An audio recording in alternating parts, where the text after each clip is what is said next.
The election of 1948 with Kayla Haley Logan. This election consisted of Thomas E. Dewey and Harry Truman.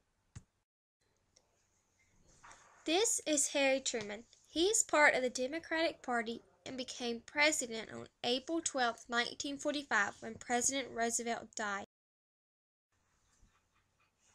This is Thomas E. Dewey. He was the Republican candidate in both 1944 and 1948.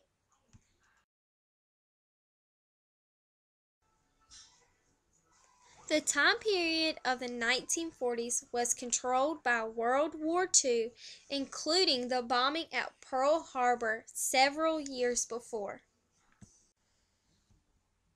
On election night, November 2nd, Dewey, his family, and campaign staff confidently gathered in the Roosevelt Hotel in New York City to await the returns. Truman, aided by the Secret Service, sneaked away from reporters covering him in Kansas City, Missouri, and made his way to nearby Auxiliary Springs, Missouri, a small resort town. There he took a room in the Elms Hotel, had dinner and a bath, and went to sleep. As the returns came in, Truman took an early lead, which he never lost. However, the leading radio commentators, such as Cat LeBorn of NBC, confidently predicted that once the late returns came in, Dewey would overcome Truman's lead and win. At midnight, Truman awoke and turned on the radio in his room. He heard Cat LeBorn announce that while Truman was still ahead in the popular vote, he couldn't possibly win.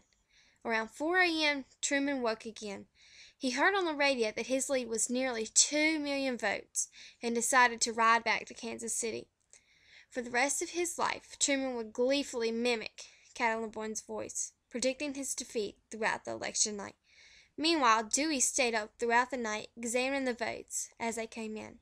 By 10:30 the next morning, he was convinced that he had lost. He then sent a gracious telegram of concession to Truman.